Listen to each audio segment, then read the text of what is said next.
Hello everyone, my name is Fibryna Nugroho. I'm from class 4C with my student number is 222-322-0026. And in this opportunity, I would like to share my review from the latest task from critical listening, which we acquired to take notes that focus on the chronological from the BBC podcast. And here, my topic, I choose it goes by the title, Inventing Rubik's Cube. So here are the main contexts. There are three separate parts that I will tell. The first one is for the pre-listening.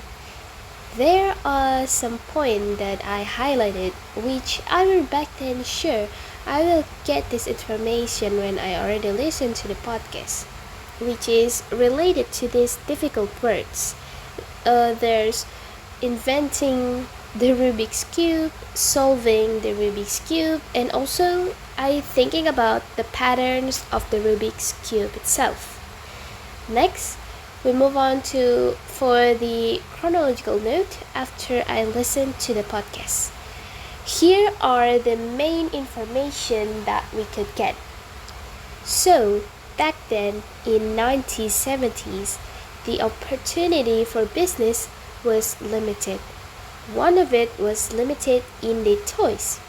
Then in 1974, a Hungarian architect, Erno Rubik, invented a puzzle that shaped like the Rubik we all know recently. By the year of 1980s, Mr. Rubik found US distributor to help with the selling, and within the same year, it hit the global market. Around 3 years later, more than 1 million cubes sold. In 2015, Dina Newman spoke together with Mr. Rubik, talked about how he come up with the idea and how it became the global phenomenon. Around 4 decades later, numerous copies of the Rubik's Cube is illegal. Erno Rubik not become billionaire. So, for post-listening, I actually learned something that I didn't really expect before I listened to the podcast. Like first, I just know the name of the cube Rubik. It got from the last name from Mr. Rubik himself. Then I could know from there fun fact about the inspiration of the making of the cube was given to Mr. Rubik's student. More detail about Mr. Rubik. At first, even cannot solve his own cube and almost just want to cheat by painting all of the cube sides in the same color.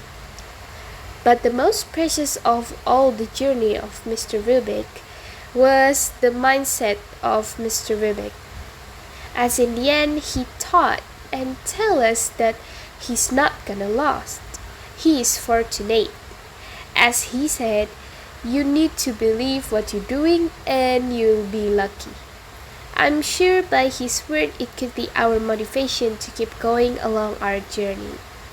I think that's all what I could share from what I learned from the podcast. I really hope that this quick review could inspire all of us. My apology if there were any mistaken words or data that I've said in the review. Thank you so much for all of your attention. Have a nice day.